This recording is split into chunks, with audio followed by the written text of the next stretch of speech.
It was quiet at the Pearl Harbor Naval Base in Hawaii on the morning of December 7, 1941. Around the area, the military was practicing with the new technology, 4 mobile radar units. At 7 a.m., trainees were told to shut the units down, but one operator decided to keep his signal going a bit longer. When he saw a large blur, he thought it might be a glitch. Since no other units were operating, no one could confirm the reading. When he notified headquarters, they also thought it was a mistake. As the signal disappeared from his screen, it was too late.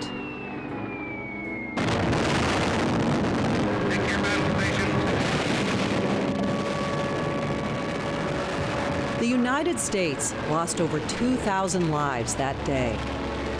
The failure of technology at Pearl Harbor was a mistake the U.S. vowed to never make again. The Allies needed scientists and engineers to assist in winning the war, and Bill Everett knew how to help. Everett's research focused on electronic signals, and his knowledge was vital to improving American radar technology. He joined the National Defense Research Committee and worked around the clock alongside British and American scientists. That's where Manhattan Project came out of. All the radio, sonar, and radar advances came out of this group. By the end of the war, American radar technology had advanced years beyond the enemy. Scientists reduced the size of radar and magnified the signals. The Allies could see a ship or plane miles before the Japanese could see them. He learned that putting together the greatest minds would create the greatest advancements. He brought that vision with him when he became Dean of the Grainger College of Engineering at the University of Illinois at Urbana-Champaign. In that role, he was the one that brought people like him who had served in the war innovating, because the war was won not only through sheer force, but through very creative advances in technology. The first young adult in the age of the push button. He came at a time when the world had changed from the world before World War II to the world that it became after World War II. Bill Everett was an innovator and a visionary, and he was the one who brought other disciplines into engineering and transformed it. He was always pressing forward towards a vision that he knew was there. He was one of the first proponents of allowing students from the get-go to become involved in what he called the creative part of engineering. Everett's name is a real sound name for a big step up in the history of the University of Illinois and in what blossoms.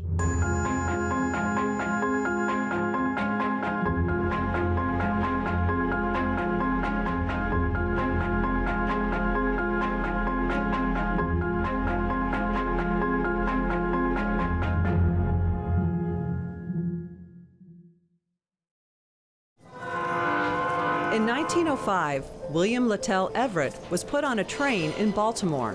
The 5-year-old was on his way to live with his aunt and uncle. You know, Grandpa was an orphan, and he says, I don't remember my parents. I remember being put on a train.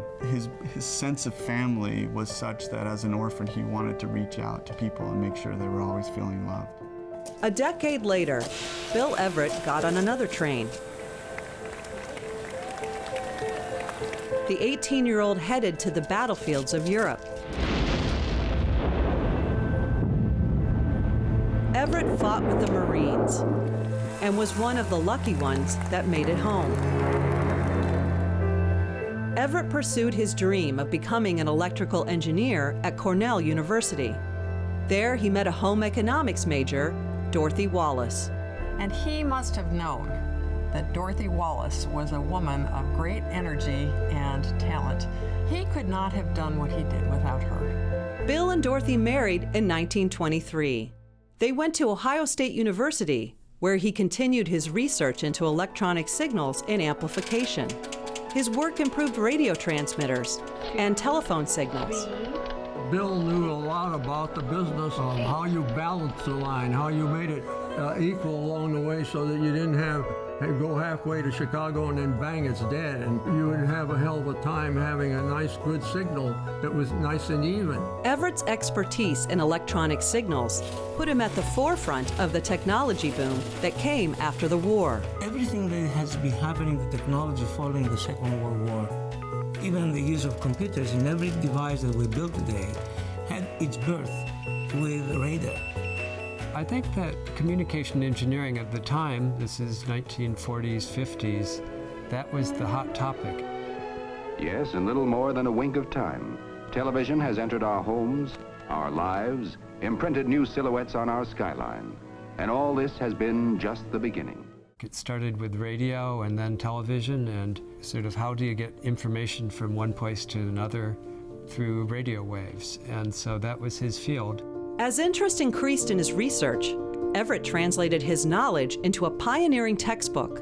His book, Communications Engineering, was a foundational textbook in the training of most electronic engineers following the Second World War. But Everett wanted to play an even bigger role in engineering education. He got that chance at the University of Illinois at Urbana-Champaign. When Illinois came knocking at the door, I think he saw the biggest opportunity to take and mold. Because before, this was an agriculture school.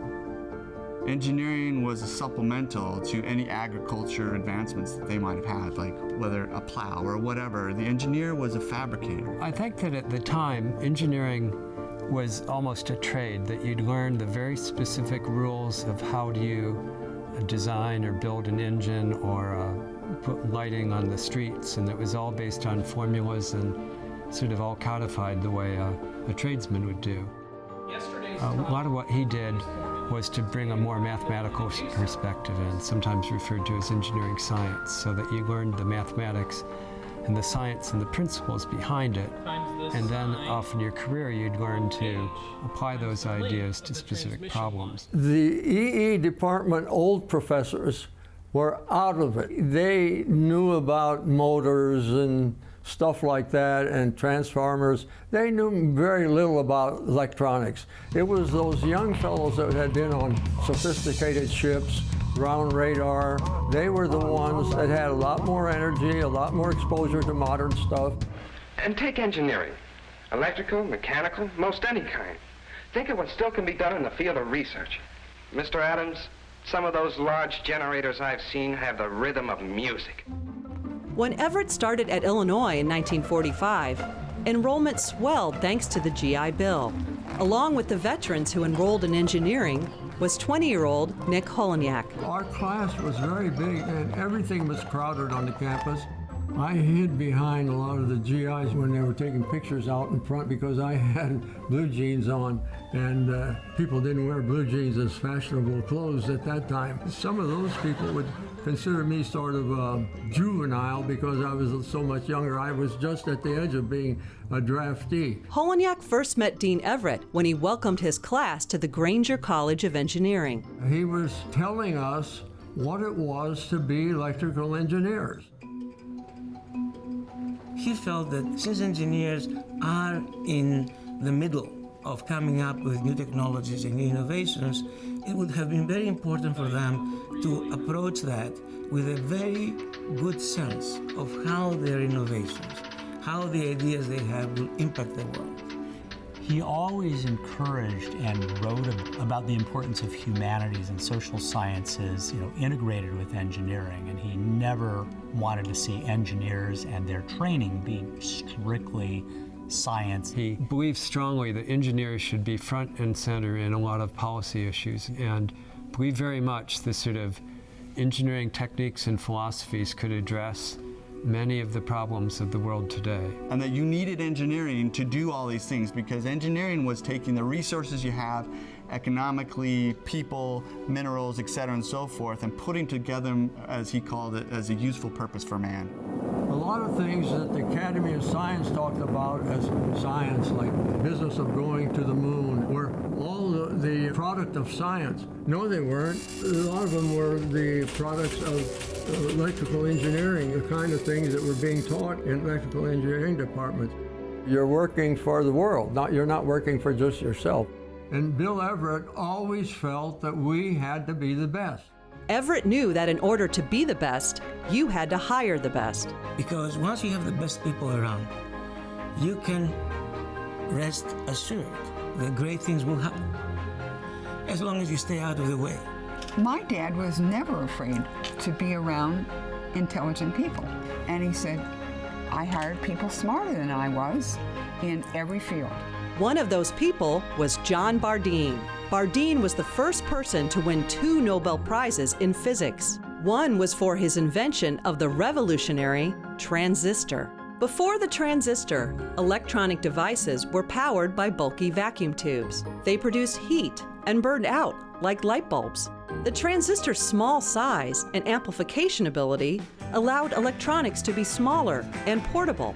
Holonyak first saw a transistor when Bardeen demonstrated one in class using a small plastic box. Unlike tube-powered devices, it turned on instantly. And he was mesmerized by it. I believe, thinking of the career that Nick Holonyak had, that single event where you have a switch that is being used to turn things on and off, demonstrated to you, it was the transformational experience for his life. That changed my life and a whole bunch of people's lives around here and the world, because a school of continued work in that field continued and continued and continued. Bardeen's work inspired Nick Holonyak's lifelong research into lasers and his invention of the first visible light-emitting diode, or LED. Today, billions of LED bulbs light up the world. John Bardeen, in many regards, was a very strong believer in the vision that Bill Everett had, that research by itself is not enough. Education of the workforce that will take that research and turn it into successes is what matters as well.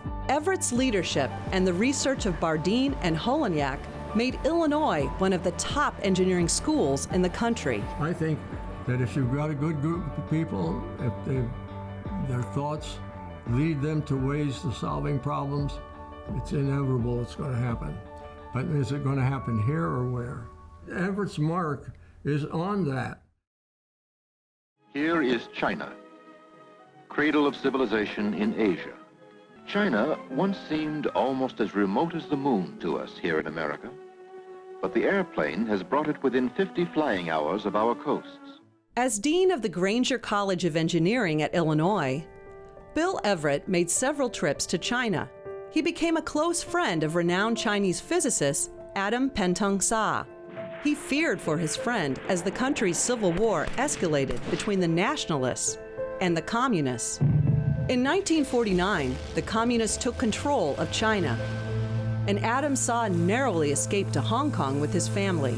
He made a desperate phone call to his friend Bill Everett. The problem was, at that time, the communists were kidnapping people off the streets of Hong Kong. Here's this very extremely intelligent engineer, 2 sons who were brilliant, and they were afraid that the boys would be stolen off the streets of Hong Kong. Bill and Dorothy Everett immediately tried to help the family. They called every government and military connection they had in order to get them relocated to the United States.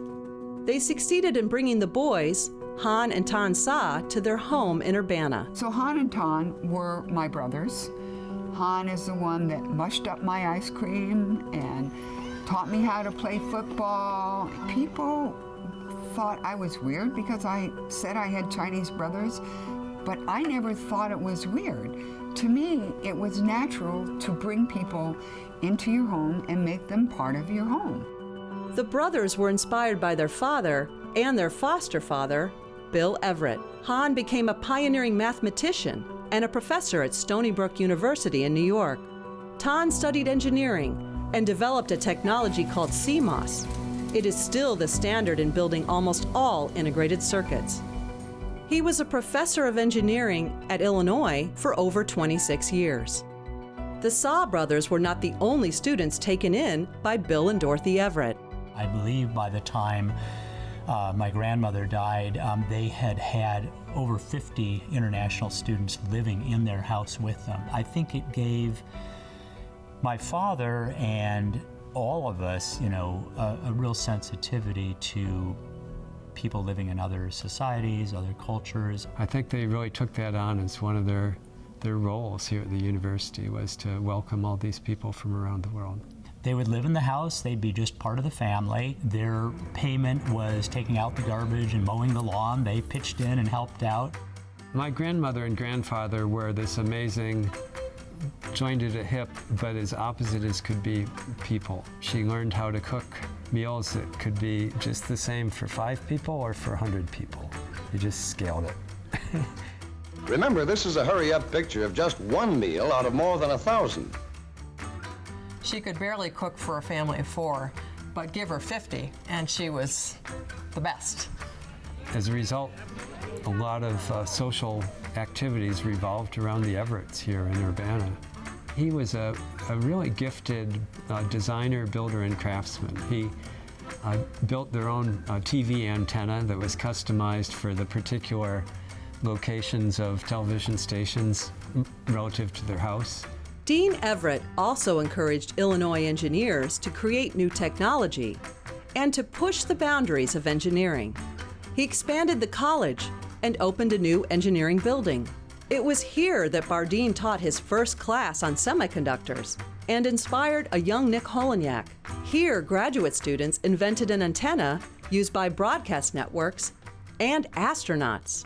On the ground floor, the first of its kind fabrication laboratory allowed undergraduate students to make integrated circuits. It helped launch the careers of leaders at Intel and Texas Instruments. All of it was motivated by Dean Everett's philosophy. Nothing is impossible as long as you put your heart and mind to them. He talked about how important it was not to just criticize and complain about what's wrong or what others have been doing wrong, but to jump in there and figure out how to do it right, how to move things forward. In 1968, Dean Everett retired, but he did not slow down. He got his scuba license at the age of 75, and he kept entertaining people with his signature trick of standing on his head. And he said, when you do it as a lowly instructor, it's probably taking a chance of getting fired because they think you're just a little weird. Gradually, the higher up I got, the more people thought it was charming. Bill Everett also spent a lot of his time being a loving grandfather. So we were out to dinner, and he was reflecting on his life. And he said, I had opportunities to go into business in the early days of Silicon Valley, and I could have made a lot more money. But I'm glad I stayed in academia because mentoring students, leading the university was very fulfilling to me and was good for my family.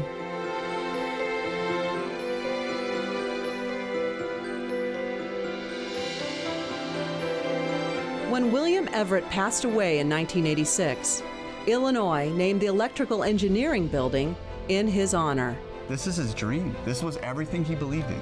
He knew that the students were the future, and he wanted to invest in every one of them. In fact, in his retirement, they gave him a doorknob, and underneath it says, "Never used," because his door was never closed. Everett's family scattered his ashes around the building. There's no grave. This is his memorial. This is his honor, and this is his future.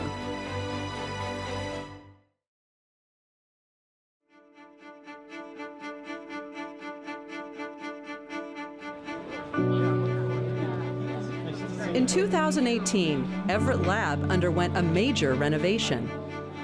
The building transformed into the home of the bioengineering department and the Jump Simulation Center for the new engineering-based Carle, Illinois College of Medicine. Everything's simulated in the rooms here? The Sim Center is a state-of-the-art training facility that allows students to practice procedures and diagnosis. Students even learn medical techniques through virtual reality. This building has a long history of innovation and revolution in engineering. We want the Carle, Illinois College of Medicine to follow those legendary footsteps and help in revolutionizing healthcare education and healthcare delivery. And here, up there in the lab, they're taking individual cells from the body, and the engineers are saying, what if I take that cell from that part of the body and that cell from that part of the body, and I build something with it, which was for the benefit of mankind. So today we rededicate the Everett Lab. We do this as a tribute to the legacy of William L. Everett.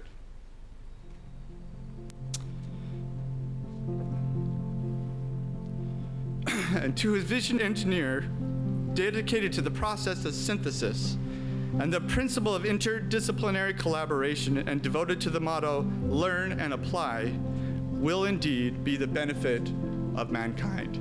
I know that to be true. I'm grateful for the opportunity and from the family. We're honored.